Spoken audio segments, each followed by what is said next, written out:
بسم اللہ الرحمن الرحیم۔ اسلامی تاریخ میں سے حضرت یعقوب علیہ السلام کا تعارف۔ حضرت یعقوب علیہ السلام حضرت اسحاق کے بیٹے ہیں اور حضرت ابراہیم علیہ السلام کے پوتے ہیں۔ آپ اللہ کے نبی تھے اور کنعان یعنی فلسطین والوں کی ہدایت کے لیے اللہ نے آپ کو مبعوث فرمایا۔ قرآن کریم میں 10 جگہ اللہ تعالیٰ نے آپ کا ذکر کیا ہے۔ آپ انتہائی صاحب صبر اور صاحب قناعت جلیل القدر نبی حضرت یوسف علیہ السلام کے والد ہیں۔ حضرت یعقوب علیہ السلام کو عبرانی زبان میں اسرائیل بھی کہا جاتا ہے۔ یعقوب علیہ السلام عربی میں اور عبرانی زبان جو بھی اسرائیل میں بولی جاتی ہے اس میں آپ کا نام ہی اسرائیل ہے۔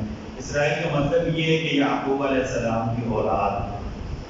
جتنے یہودی ہیں نا یہ اپنے آپ کو یعقوب علیہ السلام کی اولاد کہتے ہیں۔ حضرت ابراہیم کی جو نسل آگے چل کر بنی اسرائیل کہلائی وہ آپ کی اولاد ہے۔ آپ نے 4 شادیاں کی، اللہ تعالیٰ نے آپ کو بہت زیادہ اولادیں عطا کی۔ آپ کے 12 بیٹے اور 1 بیٹی تھی۔ بنیامین کے علاوہ آپ کے سارے بیٹے عراق کے شہر فدان ارم میں پیدا ہوئے۔ 130 سال کی عمر میں اپنے محبوب بیٹے حضرت یوسف علیہ السلام کے کہنے پر اپنے پورے خاندان کے ساتھ مصر چلے گئے۔ وہاں 17 سال قیام رہا اور 147 سال کی عمر میں وفات پائی۔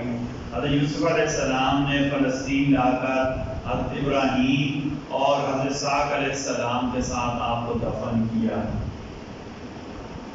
ایک فرض کے بارے میں باجماعت نماز پڑھنے کی نیت سے مسجد جانا۔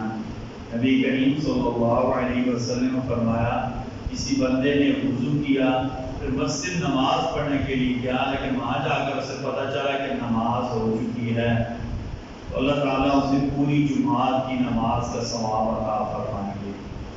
نیت کر لی تھی، مسجد آیا، پتہ چلا کہ جماعت ہو چکی ہے، اللہ تعالیٰ سے باجماعت نماز کا اجر عطا فرمائیں گے۔ ایک سنت کے بارے میں دشمن کے استہزاء سے بچنے کے لیے، دشمنی ہوتی ہے تو دشمن ایک چیز پر غور کرتے ہیں۔ شریعت یہ چاہتی ہے کہ ہر بندے کی عزت محفوظ رہے۔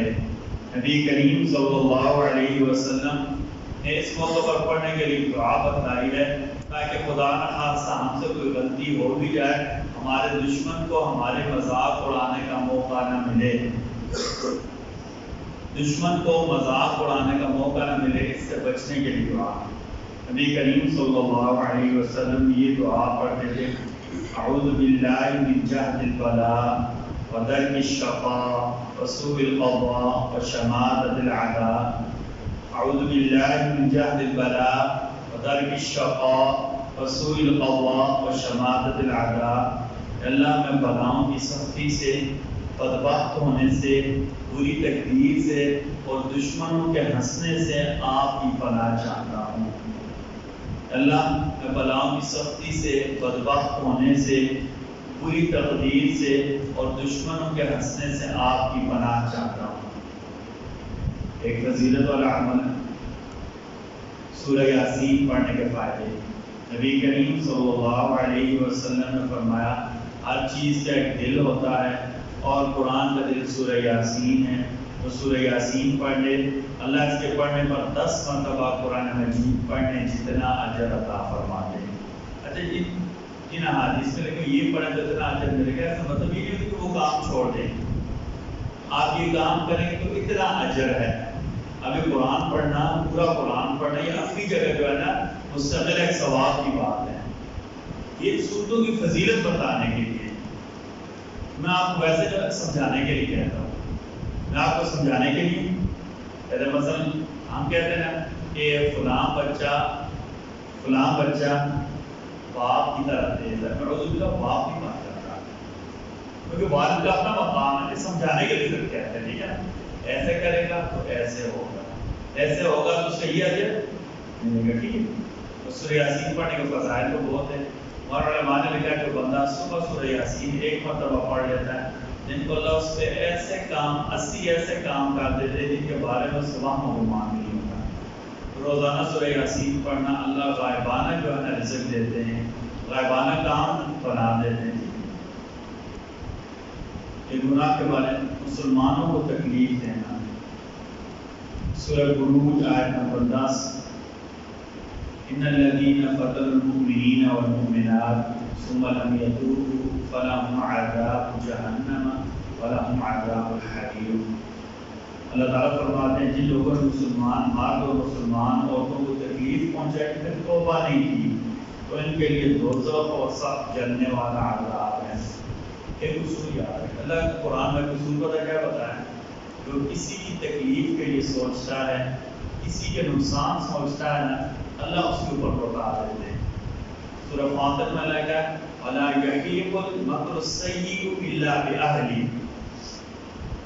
وَلَا يَحِيقُ الْمَكْرُ السَّيِّئُ إِلَّا بِأَهْلِهِ، کہ جس نے کسی کے بارے میں کوئی نقصان دینے کا سوچا ہے، کوئی سازش سوچی، اللہ کسی نہ کسی موقع پر کسی درجے میں اس سازش دوبارہ سازش کرنے والے پر لوٹا دیں گے۔ اللہ نے دوسری جگہ کہا وَتِلْكَ الْأَيَّامُ نُدَاوِلُهَا بَيْنَ النَّاسِ، اللہ یہ دن گھما کر تمہارے اوپر لاتے ہیں۔ آج کسی کے ہاتھ میں طاقت آ گئی ہے، دوسرے کے اوپر حاوی ہو گیا ہے، تو ایک دن ایسا آئے گا کہ یہ مغلوب ہو جائے گا۔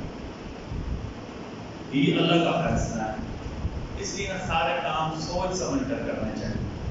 خدا نہ خواستہ دشمنی آ جائے نا، تو بھی دائرے کے اندر ہے کہ دشمنی کرنی ہے، دشمنی پہ بھی حد سے نہیں گزرنا ہے۔